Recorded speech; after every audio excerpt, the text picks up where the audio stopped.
Very very good morning students. कैसे हो आप सब? मुझे आशा है कि आप सब बहुत अच्छे होंगे। तो हमने हमारा जो बिजनेस रिसर्च मेथड है उसकी फ़र्स्ट यूनिट कर ली थी, सेकंड यूनिट हमने स्टार्ट करी थी जिसका फर्स्ट पार्ट हम कर चुके थे। तो आज हम करने वाले हैं सेकंड पार्ट। तो चलिए करते हैं। तो ये है हमारा topic, classification of experimental research design used in experimental hypothesis testing research study. मतलब कि कुछ भी आ सकता है दोनों में से और दोनों का सेम ही आंसर आएगा। यानी एक्सपेरिमेंटल रिसर्च डिज़ाइन क्या है, कितने टाइप का होता है, उस पर बेस्ड है ये क्वेश्चन। ठीक है, तो पहले ये तो पता होना चाहिए कि एक्सपेरिमेंटल रिसर्च होता क्या है। एक्सपेरिमेंटल रिसर्च एक कंपैरेटिव एनालिसिस है, यानी हम इसमें कंपैरिजन करते हैं दो या फिर दो से ज़्यादा वेरिएबल्स के बीच में। ये एक साइंटिफिक मेथड है जो कि वेरिएबल्स के बीच में कॉजल रिलेशनशिप इस्टेब्लिश करता है। मैंने आपको पहले भी पढ़ाया था टाइप्स ऑफ रिसर्च में कि एक्सपेरिमेंटल रिसर्च में दो वेरिएबल होते हैं, एक डिपेंडेंट एक इंडिपेंडेंट, और दोनों के बीच में कोज एंड इफेक्ट रिलेशनशिप देखा जाता है। तो जैसे कि प्राइस है, प्राइस बढ़ी तो ये इंडिपेंडेंट वेरिएबल है और ये कोज भी है ना, कि प्राइस बढ़ना एक कारण है जिसकी वजह से क्या इफेक्ट हुआ, डिमांड कम होगी। कोई भी प्रोडक्ट है उसकी प्राइस बढ़ी तो डिमांड कम होगी। तो प्राइस इंडिपेंडेंट वेरिएबल है, मतलब बढ़ भी सकता है कम भी हो सकता है, हम कुछ नहीं कर सकते, लेकिन डिमांड जो है वो डिपेंड करती है इस प्राइस के ऊपर। ठीक है, ओके। तो आगे जब हम क्लासिफिकेशन करेंगे उससे पहले हमें कुछ एक इम्पॉर्टेंट टर्म्स है जिनका पता होना चाहिए, नहीं तो फिर आगे दिक्कत करेंगी, बार बार बताना पड़ेगा। तो देखो, एक होता है कंट्रोल ग्रुप, एक होता है एक्सपेरिमेंटल ग्रुप। ठीक है, और कंट्रोल ग्रुप और एक्सपेरिमेंटल ग्रुप दोनों अलग अलग होते हैं। अब मान लो हम कोई हाइपोथेसिस बना रहे हैं। ठीक है, हाइपोथेसिस हमारा क्या है कि कोई भी 4-5 इंसान है, मतलब ये काम करने वाले हैं, तो उन पे अगर मतलब उस टाइम जब वो काम कर रहे हैं उस टाइम अगर हम म्यूज़िक चला दें तो वो जो म्यूज़िक है वो उनके काम की जो प्रोडक्टिविटी होगी उस पर क्या अफेक्ट करेगा। किसी किसी का ये होता है कि म्यूज़िक सुनते सुनते वो काम कर सकते हैं तो बढ़िया प्रोडक्टिविटी होती है। किसी किसी को ये होता है कि अगर म्यूज़िक लाउड है ना, जैसे सॉन्ग हो गया कोई, तो फिर वो डिस्टर्बेंस क्रिएट करता है। तो listening to music while working affect productivity पे म्यूज़िक कैसा अफेक्ट करेगा। तो वो हमने हाइपोथेसिस ले लिया। हमने दो ग्रुप ले लिए, एक कंट्रोल ग्रुप, दूसरा एक्सपेरिमेंटल ग्रुप। तो कंट्रोल ग्रुप कौन सा होगा? इसमें भी 3 बंदे, इसमें भी 3 बंदे हैं। कंट्रोल ग्रुप वो होगा जिसको हम कोई भी ट्रीटमेंट नहीं देंगे, यानी ये जैसे काम कर रहे हैं वैसे ही करते रहेंगे। म्यूज़िक चला दिया, अफेक्ट कैसा भी हो रहा हो, फिर भी ये काम करते रहेंगे, अच्छा बुरा जो भी है। लेकिन एक्सपेरिमेंटल ग्रुप, इसमें हम देखेंगे कि म्यूज़िक का इनके ऊपर क्या अफेक्ट हो रहा है। अगर अच्छा अफेक्ट हो रहा है तो हम म्यूज़िक के लिए कोई अच्छा सिस्टम या कुछ भी जिससे कि इनको और अच्छा फील हो वो प्रोवाइड करा सकते हैं। और अगर म्यूज़िक से इन पे अच्छा अफेक्ट नहीं हो रहा तो फिर हम क्या करेंगे कि भाई उस म्यूज़िक को हटाने की कोशिश करेंगे, है ना। हमारा यही रहेगा ना कि इनकी प्रोडक्टिविटी अच्छी हो। यानी कि एक्सपेरिमेंटल ग्रुप वो ग्रुप होता है जहाँ पे हम ट्रीटमेंट करते हैं, यानी जिस पे हम एक्सपेरिमेंट कर रहे हैं। और कंट्रोल ग्रुप वो होता है जिस पे हम एक्सपेरिमेंट नहीं करते, यानी ट्रीटमेंट इनको नहीं दिया जाता। तो ये दो ग्रुप्स की आगे चर्चा होगी, फिर आपको मतलब यूँ है कि बार बार ना बताना पड़े, इसलिए अभी एक्सप्लेन कर दिया। एक होता है प्री टेस्ट, एक होता है पोस्ट टेस्ट। तो प्री टेस्ट क्या होता है कि आपने कोई भी रिसर्च जो करी है ना, या कोई भी रिसर्च अप्लाई करी है, तो रिसर्च को अप्लाई करने से पहले ही उस पर टेस्ट होता है। ठीक है, कि मतलब कि पहले ही चेक करना, वो चीज़ प्री टेस्ट हो जाएगी। और पोस्ट टेस्ट की रिसर्च अब हो चुकी है उसके बाद टेस्ट होना, वो पोस्ट टेस्ट होता है। तो एक तो एक्सपेरिमेंट अप्लाई करने से पहले जो टेस्ट होगा वो प्री टेस्ट, और एक्सपेरिमेंटल अप्लाई करने के बाद जो टेस्ट होगा वो पोस्ट टेस्ट। तो आई होप ये 4 चीज़ें आपको समझ आई होंगी। अब हम स्टार्ट करते हैं हमारी क्लासिफिकेशन। सो हमारा रिसर्च डिज़ाइन जो है वो 3 टाइप का होता है, pre experiment research design, quasi experimental research design and true experimental research design. तो पहले हम पढ़ेंगे प्री एक्सपेरिमेंटल रिसर्च डिज़ाइन। तो ये बेसिक मेथड है किसी भी एक्सपेरिमेंटल रिसर्च डिज़ाइन का। यहाँ पे रैंडमाइजेशन हम नहीं ले सकते, मतलब ऐसा होता है ना कि 3-4 जो पीपल्स होते हैं उनका ग्रुप होता है, उसमें से हम रैंडमली किसी भी एक को या दो को उठा के सिलेक्ट कर लेते हैं। तो ऐसा प्री एक्सपेरिमेंटल रिसर्च डिज़ाइन में नहीं होता। इसके अलावा अगर कोई सिचुएशन वेरिएबल है कि सिचुएशन के हिसाब से, जैसे लोकेशन होगी, आप किसी टॉपिक पे या कहीं पे भी आप सर्च कर रहे हो किन्हीं पे भी, तो वहाँ पे कोई भी सिचुएशन होगी, जैसे लोकेशन होगी, वहाँ का वेदर हो गया, टाइम हो गया, तो उन पे हमारा कोई भी वो नहीं होता, मतलब कि कंट्रोल नहीं कर सकते, है ना, वो जो चीज़ें हैं वो होगी। ठीक है। It is an observational research to performing an experiment. ये जो है ऑब्जर्वेशनल रिसर्च है कि हम कोई भी एक्सपेरिमेंट कर रहे हैं ना, तो उस पर जो भी एक्सपेरिमेंट कर रहा है, यानी जो रिसर्चर होगा, वो ऑब्जर्व करेगा वहाँ पे कि क्या क्या चीज़ें हो रही है, और उसको वो नोट कर लेगा अपनी रिसर्च में। ठीक है, ओके। अब जो हमारा प्री एक्सपेरिमेंटल रिसर्च डिज़ाइन है वो 3 टाइप का होता है। One shot case study research design, one group pre test pro test research design, और स्टैटिक ग्रुप कंपैरिजन डिज़ाइन। अब ये दोनों चीज़ें हम पहले पढ़ चुके हैं, इसीलिए मैंने अब उसको एक्सप्लेन करा था ताकि आगे दिक्कत ना हो। तो देखिए, वन शॉट जो हमारा केस स्टडी रिसर्च डिज़ाइन होता है, ये सिंगल ग्रुप एक्सपेरिमेंट होता है। इसमें एक ग्रुप होता है और उस ग्रुप के ऊपर हम एक्सपेरिमेंट करते हैं, उनको टेस्ट करते हैं, और एट द एंड जो है हम क्या करेंगे, उनका एक टेस्ट लेंगे। ठीक है, मतलब उनकी टेस्टिंग करेंगे कि जो भी हमने एक्सपेरिमेंट करा वो ठीक था या नहीं था। हमने एक ग्रुप लिया, सिंगल ग्रुप, हमने उसके ऊपर एक्सपेरिमेंट करी, एंड देन फाइनली हमने एट द एंड हम उसका टेस्ट लेते हैं। तो वो होता है one shot case study research design. ठीक है, प्री एक्सपेरिमेंटल के टाइप चल रहे हैं अभी ये। फिर one group pre test pro test, यहाँ पे भी हमने ग्रुप तो सिंगल ही लेना है, लेकिन उसके 2 टेस्ट होंगे, प्री टेस्ट भी और पोस्ट टेस्ट भी। प्री टेस्ट जो कि एप्लीकेशन के पहले लिया जाएगा, और पोस्ट टेस्ट जो कि अप्लाई करने के बाद, मतलब at the end. 2 group comparison, यहाँ पे 2 ग्रुप्स होंगे। ठीक है, और उन 2 ग्रुप्स के बीच में कंपैरिजन किया जाएगा, और यहाँ पे सिर्फ और सिर्फ पोस्ट टेस्ट होगा, मतलब एट द एंड, प्रोसेस के एट द एंड में हम टेस्ट लेंगे। तो सिंगल ग्रुप में भी सिर्फ पोस्ट टेस्ट होता है, एट द एंड हम टेस्ट लेते हैं। वन ग्रुप में दोनों का हो जाएगा, 2 ग्रुप में सिर्फ और सिर्फ पोस्ट टेस्ट होगा। सो ये हमारा हो चुका है। अब हम करेंगे ये वाला। तो ट्रू एक्सपेरिमेंटल रिसर्च डिज़ाइन, ये जो है रिसर्च का सबसे मेन फॉर्म है।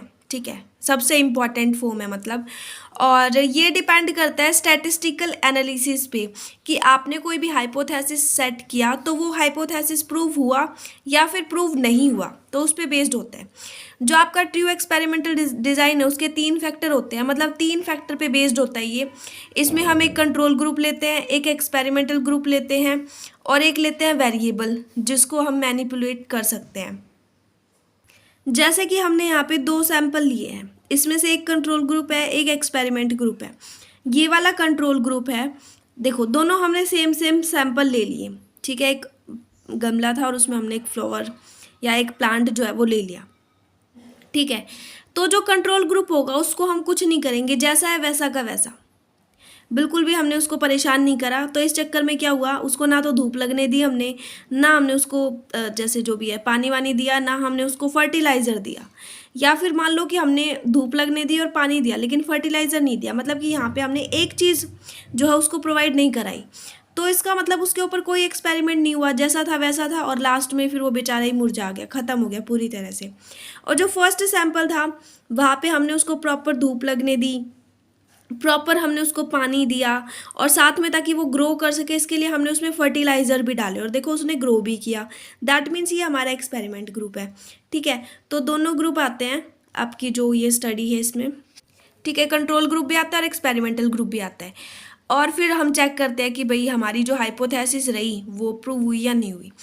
इसमें भी देखो जैसे कि हमने पहले पढ़ा था उसमें 2-3 टेस्ट थे प्री एक्सपेरिमेंटल वाला, वैसे ही ट्रू एक्सपेरिमेंटल में भी 3 टेस्ट होते हैं। Post test only control group, इसमें हम 2 ग्रुप ले लेंगे और कंट्रोल ग्रुप में कुछ इफेक्ट हम नहीं डालेंगे, और जो एक्सपेरिमेंटल ग्रुप होगा उस पर टेस्ट होगा। Pre test post test control group वो होता है जिसमें वही हमने 2 ग्रुप ले लेने हैं, और यहाँ पे भी सिर्फ और सिर्फ एक्सपेरिमेंटल ग्रुप पे टेस्ट होगा। ये लिख रखा है कंट्रोल ग्रुप, क्योंकि पता नहीं ऐसा क्यों लिख रखा है, मतलब कि इसी टाइप से दे रखा था आपका जो टॉपिक था, लेकिन इसमें एक्सपेरिमेंट हम सिर्फ और सिर्फ एक्सपेरिमेंटल ग्रुप पे ही करते हैं। लास्ट है सोलोमन 4 ग्रुप। सोलोमन 4 ग्रुप में 4 ग्रुप ले लेते हैं। फर्स्ट 2 ग्रुप्स पे पोस्ट टेस्ट लगाएंगे, और बाकी के जो 2 ग्रुप हैं उन पे प्री टेस्ट और पोस्ट टेस्ट दोनों लगाएंगे, और फिर अपना जो भी कंपैरिजन है वो हम चेक करेंगे। लास्ट हमारा टाइप है क्वाजी एक्सपेरिमेंटल ग्रुप। ये हम पहले भी पढ़ चुके हैं। क्वाजी का मतलब होता है पार्शियल और हाफ। आपने याद होगा कि क्वाजी एक्सपेरिमेंटल रिसर्च पढ़ी थी, तो देखो इसका यूज़ कहाँ पे होता है, जहाँ पे हम रैंडमाइजेशन बिल्कुल नहीं करते। मतलब कि ग्रुप जो है, पार्टिसिपेंट जो है हमने चूज़ करने हैं, उनको हम रैंडमली नहीं चुनेंगे, ठीक है। उनका एक मतलब सीरीज़ होगी, उस हिसाब से हम उसको चुनेंगे। और ये जो रैंडमाइजेशन है ये इसमें नहीं होता। इसकी वजह से सबसे बड़ी दिक्कत ये आती है कि हम कॉज और इफेक्ट में रिलेशनशिप नहीं बना पाते, ठीक है। अब है आपका next topic experimental validity. Second unit का ही टॉपिक है ये आ जाता है कभी कभी पेपर में। और इसमें जो है ना एक्सपेरिमेंटल वैलिडिटी पूछेंगे, साथ में इसके फैक्टर पूछेंगे और टाइप्स, मतलब और वो जो टाइप्स है उनको अफेक्ट कौन कौन से फैक्टर करते हैं वो पूछेंगे। तो एक्सपेरिमेंटल वैलिडिटी क्या है? एक्सपेरिमेंटल वैलिडिटी है कि आपने जो भी एक्सपेरिमेंट करा है वो वैलिड निकला या नहीं निकला, यानी जो आप एक्चुअल में मेज़र करना चाहते थे वो एक्चुअल में आप मेज़र कर पाए नहीं कर पाए, रिजल्ट अच्छा रहा या नहीं रहा, है ना। मतलब करेक्ट और ट्रूथफुलनेस बनी है या नहीं बनी आपकी कंक्लूजन में, वो चीज़ें चेक करना। ये आपकी दो तरह की होती है, इंटरनल और एक्सटर्नल। इंटरनल वैलिडिटी देखती है कि आपने जो स्टडी जो रिसर्च करी है वो ट्रूथफुल है या नहीं है, सही है या नहीं है। और एक्सटर्नल वैलिडिटी देखती है कि आपने जो रिसर्च करी है वो रिसर्च रियल लाइफ में भी अप्लीकेबल है या नहीं। इंटरनल वैलिडिटी क्या बताती है कि आपकी स्टडी कितनी अच्छी रही और आपने जो मेथड यूज़ करे तो वो जैसी आपकी सिचुएशन थी टेस्ट की और जो आपका रिसर्च आउटकम रहा, उन दोनों के बीच में क्या वो कॉज और इफेक्ट रिलेशनशिप बना पाई या फिर नहीं बना पाई। और एक्सटर्नल वैलिडिटी का तो एक ही काम है, ये देखना कि भाई रियल लाइफ में वो अप्लीकेबल है या नहीं। मतलब कि एट अ लार्ज वर्ल्ड अगर हम उसको अप्लाई करें तो अप्लाई होगा या नहीं होगा, ठीक है। How well the result of a study can be applied to people outsiding the study. मतलब कि आप जो है कोई रिसर्च करिए तो रियल लाइफ में अप्लीकेबल होगी या नहीं होगी, बस यही चेक करना है। अब इन दोनों को कौन कौन से फैक्टर अफेक्ट करते हैं, जो कि मोस्ट इंपॉर्टेंट क्वेश्चन हमारा बनने वाला है, तो वो ज़रूर देखेंगे हम। तो इंटरनल वैलिडिटी पे कौन से फैक्टर अफेक्ट करेंगे या कौन कौन से खतरे हैं जो इंटरनल वैलिडिटी पे मंडरा रहे हैं। तो पहला है रिसर्चर बायस, यानी जो बंदा रिसर्च कर रहा है अगर वो ही मतलब कि बायसनेस रखेगा, भेदभाव रखेगा अपनी रिसर्च में, तो फिर उसकी इंटरनल वैलिडिटी यानी उसकी स्टडी जो है वो ट्रूथ बिल्कुल नहीं हो पाएगी। और हमें तो ट्रूथनेस ही चेक करनी है। रिपीटिंग टेस्टिंग, अगर हम बार बार किसी चीज़ को टेस्ट करेंगे तो उतना अच्छा रिजल्ट नहीं आएगा। वैसे तो मतलब अगर देखें तो आ भी सकता है, बट एक बार अगर टेस्ट करने से अच्छा रिजल्ट आ चुका है, हमें जो चाहिए था वो प्राप्त हो चुका है ना, तो फिर बार बार क्यों करना। नेक्स्ट है हिस्ट्री, कि पहले भी अगर जो टॉपिक पे आप रिसर्च कर रहे हो उस टॉपिक पे अगर पहले रिसर्च हो चुकी है तो वो जो हिस्ट्री होती है उसकी वो भी आपको इन्फ्लुएंस कर सकती है। मतलब हिस्ट्री एक ऐसा अनरिलेटेड इवेंट होता है जो कि आपकी रिसर्च पे अफेक्ट डालता है। फिर है मैच्योरेशन, जैसे कि हम बोलते हैं ना कि एक चाइल्ड होता है फिर वो बड़ा होता है, हम बोलते हैं ना कि मैच्योर हो गया।